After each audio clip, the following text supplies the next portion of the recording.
Security teams need network data to threat hunt and resolve incidents, but find that PCAP is often too much data and NetFlow isn't enough. Corelight was founded by the creators of Zeek, formerly Bro, and its sensors provide just the right amount of data, transforming raw traffic into comprehensive logs, extracted files, and custom insights so analysts can make fast sense of traffic and move the speed of attack. To find out why Corelight is your best next move in security, visit securityweekly.com/Corelight.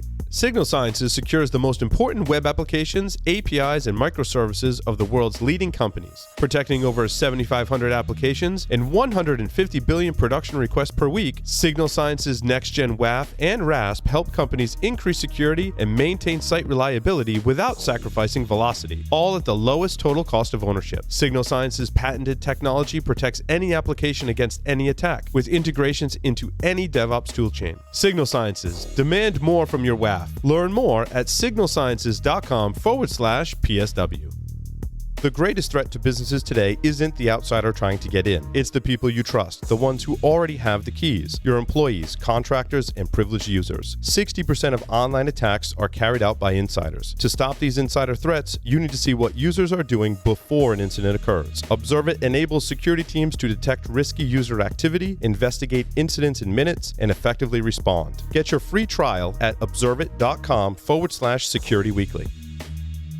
Welcome back, everyone, to Enterprise Security Weekly. Some of you have told us that you're overwhelmed by the amount of content that we distribute. In an attempt to make that a little easier for you, we've got a couple of things in the works. One, there's a new website that'll be rolling out just shortly here. We're actually planning the cutover this week. So we'll see how it goes. I'm not saying it's going to be a new website this week, but we're going to be working on it this week, which will be awesome. And you can also sign up for our listener interest list by going to securityweekly.com/subscribe. And eventually we're going to have it so that when we publish content in your interest, you get notified. So keep tabs on the new website and join our listener interest list in the meantime. And we'll be working very diligently over the next couple of weeks to make all that happen. All righty. Security Weekly will be at Hacker Halted in Atlanta, Georgia, October 10th through the 11th. EC Council is offering our listeners a $100 discount code to attend the two-day conference, HH19SW, when you register, or go to securityweekly.com/Hacker Halted. I will be giving the keynote, and Mr. Jeff Mann will be giving a talk as well. Matt, we got a lot of news to talk about coming off the heels of Black Hat. A lot happened while we were out. A lot happened. And we should start with the big one, right? The Symantec deal that hit on Friday. Broadcom buying Symantec. Look, this is the biggest cybersecurity deal now at $10.7 billion. We speculated that. Yep. And look, this deal was going back and forth for a while. It was on, it was off. Then all of a sudden, it said their came out of the blue. enterprise security division. Does that mean the consumer security division stays with Symantec? Yes, but under a new name. So what Broadcom bought was the name, Symantec, and the enterprise security business, which is Blue Coat, all the endpoint stuff, the DLP, et cetera. That all goes Javelin's included in there as well. Correct. Javelin's included. So that all goes to Broadcom. What stays behind is the consumer product line known as Norton LifeLock. I don't know. So they went with the original Norton name. Yeah. Yeah. So Norton stayed on the consumer side. So it's called Norton LifeLock right now. I don't know how this is going to kind of spin back out, whether they're going to call it Norton or Norton LifeLock or whatever, but it's the consumer products. That's what stays as part of the old Symantec, which solves this age-old problem that I've been asking for years, which is, what does Symantec want to be when they grow up? Yeah. A consumer security product or an enterprise security product? We now know the answer. Core Symantec wants to be a consumer security product. They sold the enterprise to Broadcom, who now wants to take it and move forward. Gotcha. That's very interesting. $10.7 billion. Well, you get the name. Yeah. Well, and we knew their market cap was up there, right? Yeah. So I think their market cap was, with the consumer side in it, it was probably 12 to 15 billion. So we knew this was going to surpass the McAfee Intel deal, which was like seven plus billion. If it happened, and it happened, and it's now the biggest cybersecurity deal ever. Sweet. Let's see. What else do we have? We want to talk acquisitions and funding first? We can do that. Yeah, sure. So the other one that came up here is this the one on God, LockPath. Yeah. Navex Global acquires LockPath. So Because LockPath is in the identity space, right? no, GRC. Oh, okay. Yeah. GRC. So two former RSA Archer guys created LockPath. Yep. Chris and Chris 10 years ago, roughly, and built a new platform for GRC. We've had some really good success with some funding, growth, etc. And I didn't realize this happened until I read your articles today, because I literally just sent Chris Caldwell an email today on something else. And I went, oh my gosh, they got acquired. So good for them. But this is the second GRC acquisition this year by a larger kind of services-based firm. RSAM was acquired by Galvanize, I think it was earlier this year, up in Canada, to bring GRC into their practice. Looks like Navex Global doing something similar, bringing a GRC platform into the practice as well. So some interesting consolidation in this space. Absolutely. Kaseya, one of our sponsors, got $500 million in funding. Yeah, this is a big funding round. It is a big funding round. Yeah, very big funding round. $500 million to continue to grow the company. That's great news for Kaseya. And it looks like they're going to continue to expand out the IT management portfolio, but they've also added, as we've discussed with them on this show, a lot of security products. A lot of security stuff, yeah. And I'm sure that investment will go towards furthering their investments in security products and services, right? I would imagine so, just because we're seeing a lot more interest for security. And so integrating security capabilities into their IT management platform make a lot of sense to make it easier for small to medium enterprises to get their IT management and their security stuff from a single vendor. And McAfee acquired Nanosec. This one's interesting. Yeah, with Nanosec, I feel like I've heard them, but I don't know exactly what they do. So I did a little research on this one because I'm like, all right, it talks about applications, it talks about containers. What do they do? So I go out to handy dandy Owler, right? Owler says offers multi-cloud protection, network security, and infrastructure threat management solutions for retail IT, blah, blah, blah. That doesn't sound very AppSec or container to me. It sounds very broad. So, it's interesting. Very broad. So then I scroll down and I look at who they compete with. All right. Contrast Security, Signal Sciences, Previty, so some of the RASP vendors. Yep. I don't see any container security guys on here, but the announcement talks a lot about container security. So then I went to their website. I said, all right, what are these guys doing? So basically what they're building is an agent running on Linux that can do, I think, a bunch of stuff, to be honest. It's hard from their website to tell, but it says application works on any app, cloud, or infrastructure. It's an agent. It could be a privileged container in a container environment, but they have this, what they call the nanosphere, that sits on top of the operating system. I don't think it's a kernel plugin. I truly believe it's an agent or a privileged container. Yeah, I've seen this company. We've talked about this company before. Yeah, so interesting acquisition, not disclosed on the amount. Doesn't look like Nanosec took any funding, even though it said they had revenue. So it could have been a tuck-in. It could have been an acqui-hire. You're not going to get the details from McAfee. Right. But you see McAfee moving now to the application side, which, look, if you're in the endpoint space and you're not looking at the future of the app and how you're going to go after containers and app, you're in trouble. So at least they're looking there.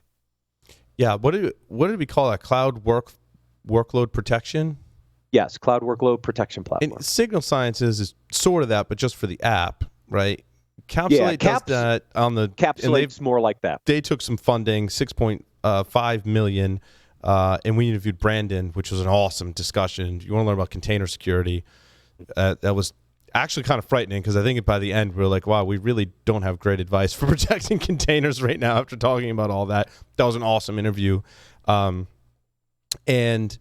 Morphosec does similar things, but on a Windows platform. Similar type stuff. I wouldn't put them necessarily in the same category, but I think they support Linux as well. It's a different approach. to security. Of course, we've talked about Polyverse in the past, which is yet another different approach, which doesn't require an agent, right? Basically building a custom container with different memory locations based on known technology, but they put it all together. So I think with the quadrants, right, with the cloud workload protection is a big deal. I think it's something that everyone's going to have, essentially. Because if you're deploying all this ephemeral infrastructure, you need something embedded inside of it, however you do that, to help you with the security, to keep it basically contained at a very high level, right? Yeah, and what you're seeing is the endpoint guys starting to move into the space because they see what's happening, right? So this acquisition by McAfee makes a lot of sense. They already have agent-based technology, so now they can wrap this Nanosec capability into their agent. Off they go. You have CrowdStrike having implemented container capabilities with their kernel plugin. Carbon Black's been looking at the space. I mean, so you're going to see a lot of the endpoint players moving into aspects of this and building pieces of a cloud workload protection platform. The question is, where do you sit in the stack? Yes. Something like a Capsulate, I think, is taking a much, they're going up a little higher up in the stack than the traditional endpoints are today, but the endpoints definitely see the writing on the wall. They need capabilities here. Versec is the other one that we've did at Black Hat and talked about. We haven't done interviews with them as well. I put them in this overarching class of technologies that I encourage people. If you're defending an enterprise, you got to be looking at these technologies and choosing one that best suits your needs. And you may end up with multiple, to be quite honest, in today's market, because there's not a lot of consolidation, right? You may have this class of applications, right, that's going to this cloud, that you got that security vendor that's perfect for that, and you may use something different on your end. But I think there's going to be a lot of convergence, Matt. I think is what you're alluding to, right? Yeah, there is. And it's starting to happen slowly in certain places. I mean, obviously, Palo Alto buying Twistlock and PureSec was part of that. McAfee buying Nanosec is part of that. I think you're going to see some of these other types of acquisitions continue to happen. You're going to see consolidation of functionality in some of these different areas. So it'll be interesting to watch. It's kind of fun to see who's going to buy who some days, but consolidation is coming. What else? Carbon Black's new API capabilities and access control. Look, not only is this a good announcement, this is required. If you're going to be in the cloud, and if you're going to play in the DevOps space, and you're going to be part of this new transformation, APIs are critical. And the ability to leverage APIs to have basically full access control of your platform is going to be required for these really tight integrations.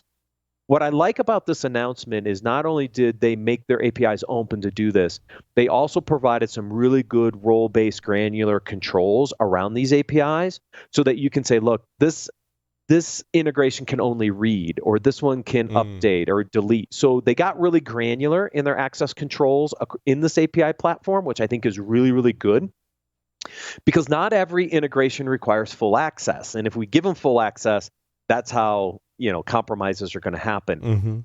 So anybody out building a cloud platform, you have to think about APIs like day one, day zero, because APIs are going to be what drives not only the use, but the integration to other products as part of the ecosystem. So really think about your API strategies early on. This is kind of a catch-up, I think, for Carbon Black a little bit, because of the demand has been there to have this capabilities, but every kind of cloud type of solution is going to need this kind of API access and granularity. Threat Quotient took some funding, but it mentioned a convertible note. What does that mean, Matt? I don't remember now. I think we might have talked about this in a previous episode, right? Yeah, so one way to fund a company early on is a convertible note.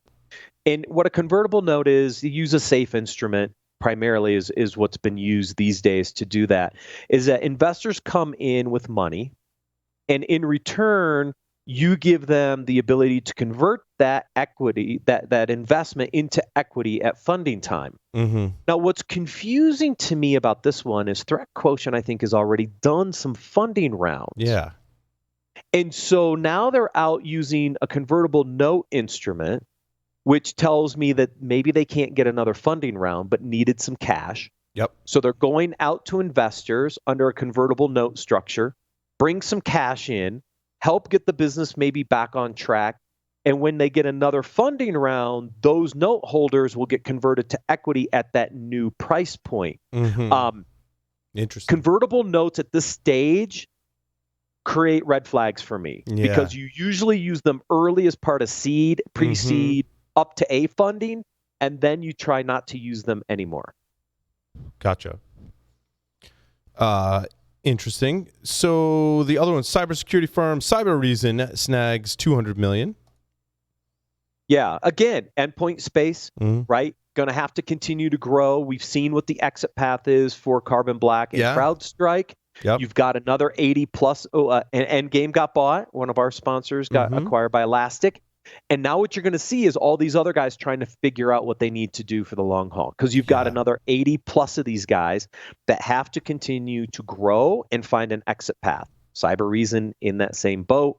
Raise the money while they can raise it. Something will eventually have to happen. My only concern, though, is some of the exit paths are starting to narrow. Yeah. You've got Palo Alto's already made some acquisitions in the space. Elastic did their thing. So doors will start to close for some of these guys, which means you really got to get yourself ready for IPO potentially. Yeah, that's your only exit. Yeah, but once you get past all right, so we got two biggies in the EDR space. Symantec's coming off the table under Broadcom. It'll be interesting. You can probably get another 1 to 2 endpoint IPOs, but after that, I think it gets really tough because the market gets really saturated fast. Agree. Let's see. A10 Networks brings zero-day automated protection to DDoS defenses. So this was an interesting article, but the one the week before is even more interesting, and we missed it because we were at Black Hat. A10 for sale, CEO on the way out following dismal Q2 earnings. I think that. So yeah, I don't follow the DDoS protection as closely as I probably should. But in some conversations with folks at Black Hat, when we talked about attacker trends, right, there's some movement away from DDoS. One of the speculations is some folks have protection now, and protection largely can be embedded with your provider, right? So that market's kind of shaken up. Attackers have, it was very, I think it was the Recorded Future, now I can't remember, hit Roman, right, from Recorded Future was talking about attacker trends and how, DDoS, very loud, right? You can somewhat burn your tool set, right, and basically give up a lot of information because it's very loud and noisy. Same thing with ransomware, right? So there's a lot of shift and a lot of tension in the underground about how people are using these tools, because basically when you run ransomware, I mean, you're burning your tool set, right? Because everyone's going to be looking in, especially if it's a big ransomware attack. Now you've got all these forensics, computer security experts looking at it, and basically your infrastructure is burned and you got to go build a new one. And that's causing a lot of tension. And we kind of put DDoS in that speculative kind of thing. Like, yes, some people use it. There's a big market for it. And it's become a commodity, but there's also good protections around it. So when you're compromising infrastructure, you might use it for something different. So A10 could be in that boat too. Yeah, and what you have is the volumetric-based attacks. The ISPs have done a pretty good job to protect against the volumetric DDoS type of attacks. Sure. And so, yeah, you're seeing that pushed out to the edges of the network through your ISPs and doing a really good job there. And look, Arbor has been doing this for a long time. Pretty probably saturated market. What's happening with DDoS now, which I think is the interesting trend, is not about the volumetric attacks anymore. It's the low and slow attacks that are looking to disrupt. And how well are these DDoS providers positioned for those types of attacks? And I think that's the challenge for the legacy DDoS providers, is they went after the volumetric. That's all been addressed pretty well by the ISPs. And these new forms of attack, they can't detect well. They're very and pointed. Now they're and targeted, right? Like we covered one of the Black Hat interviews, I forget which, you'll hear it on the show. We talked about students that were found basically buying a DDoS service to DDoS the test server right before they're about to take a test, right? Because tests now largely are using digital, and IT infrastructure and cloud infrastructure. So they just DOS the whole. I mean, it's the same thing. It's similar. I made the analogy of pulling the fire alarm right before you have to take the test, right? Fortunately for us and unfortunately for those students, I mean, eventually you're going to get caught, right? Like, I mean, I guess it depends on how you play your hand, but if I'm a student and every time that there's a test in whatever class I'm registered for, there happens to be a DDoS, right? There's only so many students that are registered for that class. It's just a process of elimination at that point. So they were able to assist. One of the vendors was able to assist in one of those cases. So. Yeah, and another interview at Black Hat with Sequence was on botnets, right? Yeah. And we were talking about the number of bots on the internet. A third of them are malicious. How do you strip some of that stuff out? So again, the attack profiles are changing. Where the old traditional DDoS, not as sexy as it used to be, because now things are becoming very targeted in different attack profiles. Oh, and we talked about that as well. There was an article: the Russian government hackers are targeting IoT devices, right? Which is not news. And again, the interview with Roman, in all the ones that I did anyway, and I haven't watched yours yet, Matt, but when we talked about what's going on in the cyber criminal, the underground, the deep web, the dark web, however you want to call it, right? One of the things that Roman was able to provide some great insight into was why some of these attacks are happening. Why are Russians targeting IoT devices? Why are attackers targeting ransomware specifically at municipalities? Is it to make money? Is it to make a statement? Same thing with this story. What's their motivation? I think is really helpful insight. And he's got his finger on the pulse, right? The reason is because it's easy. Yeah, it's low hanging fruit. And it's Roman default username and passwords, and right. Basically, it's all of the above. But then their groups have different motives, and of course, if there are nation states that have the ability and desire to disrupt, they will do that, right? And if you think about the history between Russia when it was the Soviet Union and the U.S., right? What I told him, like, that stuff's been going on forever. And Roman was born and he speaks fluent Russian. That's what he studied. He worked with the FBI as a translator, right? So he's known a lot about all of that intelligence that goes back and forth. He's like, yeah, it's just like same stuff, different day, different technology. And some of the motivations are from back in the day, the same ones that we have now for disruption and smear campaigns and all that stuff, propaganda. And some are actually to make money. He's like, look, if they didn't want to make money, they wouldn't accept your payment, right? So right.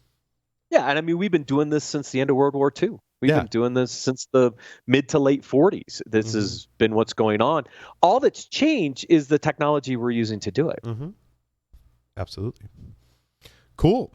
Well, that concludes the news for this week. We've got coming up next 3 interviews that we did at Black Hat with NetScout, Remediant, and Bitdefender. Stay tuned for that.